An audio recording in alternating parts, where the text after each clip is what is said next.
Top couple is a bit sweet. Episode 68। Vainly अपने आंसुओं को पोंछते हुए बोलती है, आई एम रियली सॉरी, इस वक्त ये मेरे लिए बहुत एम्बैरेसिंग हो गया है, लेकिन क्या करूं, हम एक्टर्स काफ़ी इमोशनल हो जाते हैं। क्लास टीचर बोली, मैं समझ सकती हूँ। वेनली ने आगे पूछा, आपने कहा था ये मैगजीन्स आपको सौंज्ञान से मिली थी, तो क्या सौंज्ञान इन मैगजीन्स को पढ़ा करता था? शायद वो पढ़ता तो नहीं होगा। क्लास टीचर बोली, नहीं, मेरी क्लास में तो नहीं पढ़ता था, लेकिन बाकी टीचर्स की क्लास का मुझे नहीं पता। लेकिन एक बार ऐसा ज़रूर हुआ था कि वो मेरी क्लास में ध्यान नहीं दे रहा था। उसका पूरा ध्यान विंडो के बाहर ही था। शायद उसने किसी को देखा हो विंडो के बाहर, जो भी हो, लेकिन काफ़ी देर तक उसका ध्यान विंडो के बाहर ही था। वेनली सोचती है, विंडो के बाहर कहीं वो। तभी हमें पास्ट का सीन दिखाया जाता है, फ्लैशबैक। 10 साल पहले। टीचर बोला, अब हमारा डिस्कशन का टाइम है, तो सभी लोग एक दूसरे के पास बैठकर डिस्कस करना शुरू करो। बाइसन, सौंज्ञान और उनका एक फ्रेंड तीनों साथ में डिस्कस करने के लिए बैठ जाते हैं। उनका फ्रेंड बोला, बाइसन, वो विंडो के बाहर जो लड़की खड़ी है वो तुम्हारी फियांसे है ना? ये बात सुनकर बाइसन इरिटेट हो जाता है और चिढ़ते हुए बोलता है, तुम उसे वेनली, बेस्ट फ्रेंड, बचपन की दोस्त या फिर बेस्टी, इन सारे नामों में से कुछ भी बुला सकते हो, लेकिन तुम लोग हमेशा उसे फियांसे क्यों बुलाते हो? तभी बाइसन विंडो से बाहर झांककर वेनली से बोलता है, हे किडो, तुमने आज फिर से क्लास बंक कर दी ना? केयरफुल रहना, वरना मैं तुम्हारे अंकल को बता दूंगा। वेनली अपना फोन दिखाते हुए बोली, बकवास बंद करो और अपना फोन चेक करो, मैंने तुम्हें मैसेज भेजा है। बाइसन अपना फोन चेक करता है। उसके बाद बाइसन सौंज्ञान से बोलता है, सौंज्ञान, क्या तुम मेरी जगह विंडो के पास बैठ जाओगे? सौंज्ञान ने पूछा, क्यों? बाइसन धीरे से सौंज्ञान के कान में बोलता है, तुम्हें याद है वो दिन जब वेनली की लड़ाई उसकी फ्रेंड से हो गई थी और वो क्लास बंक करके मेरे पास आई थी? लेकिन मैं उस दिन वेनली से मिलने जा नहीं पाया था क्योंकि मेरा कंपटीशन था, तो मेरी जगह तुम उससे मिलने गए थे, याद है ना तुम्हें? सौंज्ञान बोला, हाँ, क्यों, क्या हुआ? बाइसन आगे बोला, अब उसकी फ्रेंड से दोस्ती हो गई है और वो अपनी फ्रेंड को एक प्रिटी बॉय से मिलवाना चाहती है। सौंज्ञान बोला, ओ अच्छा। बाइसन सीट एक्सचेंज करते हुए बोला, ओ का मतलब क्या हुआ? वो यहाँ मुझे देखने नहीं आ रहे हैं, वो यहाँ तुम्हें देखने आ रहे हैं, इसीलिए अपना ये हैंडसम सा चेहरा दिखाने के लिए रेडी रहो। सौंज्ञान वेनली की तरफ देखता है और वेनली भी सौंज्ञान की तरफ देखकर बोलती है, ज़ूज़ेंग। सौंज्ञान को देखकर वेनली थोड़ा सा ब्लश करने लगती है। तभी वहाँ पर वेनली की फ्रेंड आ जाती है और सौंज्ञान को देखकर बहुत ही खुश होते हुए बोलती है, वाओ, ये कितना हैंडसम है। वेनली बोली, मैंने बोला था ना कि मैं तुम्हें बेवकूफ़ नहीं बनाऊंगी, देखो ये बाइसन से भी ज़्यादा गुड लुकिंग है। फिर वेनली जाते हुए बोलती है, थैंक यू ज़ूज़ेंग। वेनली के थैंक्स बोलते ही सौंज्ञान अपना चेहरा पलटकर बैठ जाता है। सौंज्ञान का ऐसे रिएक्शन देखकर वेनली सोचती है, क्या मैंने इसे गुस्सा दिला दिया? मेरे अचानक यहाँ जाने से ये नाराज़ हो गया? इससे पहले इसका दिमाग और ज़्यादा ख़राब हो, मैं चुपचाप यहाँ से चली जाती हूँ।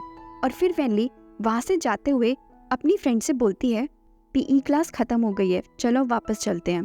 वेनली को जाते हुए देखकर सौंज्ञान सोचता है, ये अभी भी वैसी है, बिल्कुल भी चेंज नहीं हुई है, ऐसे अचानक से बिना बताए आ जाती है, वो भी सीधा मेरे दिल में, सो अनफेयर।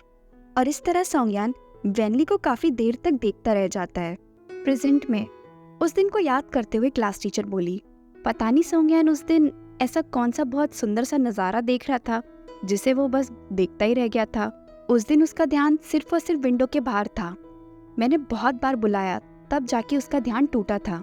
अच्छा, तो ऐसी बात है। वेनली ब्लश करते हुए बोली, क्योंकि वो समझ गई थी कि वो खूबसूरत नज़ारा कौन था। क्लास टीचर बोली, तुम्हें ये मैगजीन देखकर अब मेरी चिंता थोड़ी सी कम हुई। फाइनली ये मैगजीन अब उसके राइट ओनर के पास चली जाएंगी। थैंक यू, वेनली बोली। मैगजीन लेकर वेनली जाते हुए सोचती है, तो अब मैं क्या करूं? अब जब सौंज्ञान का सीक्रेट मेरे सामने आ ही चुका है, लेकिन सौंज्ञान नहीं चाहता था कि मुझे उसका ये सीक्रेट पता चले, इसलिए शायद उसने कभी भी मुझे बताया नहीं। अगर मैं उसे ऐसे अचानक से बोल दूंगी कि मुझे तुम्हारा सीक्रेट पता चल गया है, तो कहीं उसे ऐसा ना लगे कि मैंने उसके पर्सनल मैटर में इंटरफेयर किया है या उसके सीक्रेट को जानने की कोशिश की है। फिर वेनली खुद के थप्पड़ मारकर सोचती है, नहीं नहीं नहीं, ऐसा मैं कैसे कर सकती हूँ? हालांकि उसके लव लाइफ की हीरोइन तो मैं ही हूँ, लेकिन फिर भी मैं इस तरह चीज़ें बिगाड़ नहीं सकती। मुझे सोंगयान के इस 18 साल के प्यार को बचाकर रखना ही होगा। तभी पीछे से वैन वैन आ जाती है और बोलती है, सिस्टर यहाँ तुम क्या कर रही हो? कैमरामैन हमें बुला रहा है। फिर वैनली वैन वैन को सारी मैगजीन्स दे देती है और बोलती है, मैं बस अभी आई, लेकिन तुम इन मैगजीन्स को संभाल के रखना, और खासकर मिस्टर सॉन्ग को इन मैगजीन्स के बारे में पता भी नहीं चलना चाहिए, ठीक है? वैन वैन बोली, सिस्टर ये सब क्या है? ये सब तो आपकी मैगजीन्स है ना? वैनली बोली, बस अभी कुछ मत पूछो, मैं तुम्हें सब काम खत्म होने के बाद बताऊंगी, ठीक है? पूरे दिन शूटिंग खत्म करने के बाद अपार्टमेंट वापस आते वक्त वैन वैन बोली, मिस्टर सॉन्ग, सिस्टर अब आप दोनों रेस्ट करिए, मैं कल सुबह सुबह आपको लेने आ जाऊंगी, ओके? वैनली और सोंगयान अपने अपार्टमेंट जा ही रहे होते हैं, तभी पीछे से वैन वैन मैगजीन्स का बैग लेकर चिल्लाते हुए बोली, सिस्टर आज सुबह जो आपने मुझे मैगजीन दी थी ये तो ले लीजिए। मैगजीन का नाम सुनते ही वैनली जल्दी से जाकर वैन वैन का मुंह बंद कर देती है और सोंगयान से बोलती है, मिस्टर सॉन्ग तुम ऊपर जाओ, पहले मुझे वैन वैन से कुछ प्राइवेट बात करनी है, मैं अभी आती हूँ। ठीक है, सोंगयान बोला। वैन वैन बोली, क्या हुआ सिस्टर, मैगजीन्स तो बहुत सारी होती है ना, ऐसा थोड़ी है कि ये कोई बहुत खास मैगजीन हो।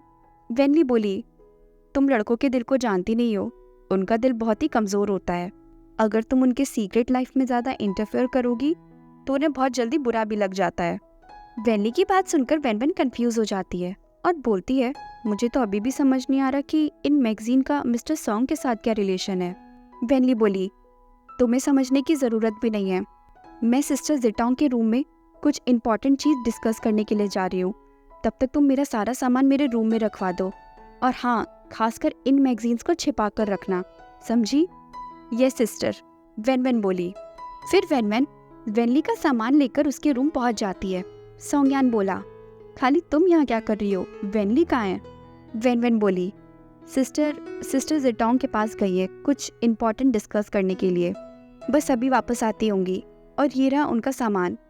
सोंगयान बोला, ठीक है ये सब मुझे दे दो। वैन वैन बोली, ठीक है तो अब मैं चलती हूँ। तभी सोंगयान वैन वैन से पूछता है, और हाँ उस वक्त तुम किन मैगजीन्स की बात कर रही थी? वो मैगजीन्स कहीं दूसरे मेल आर्टिस्ट की तो नहीं है ना?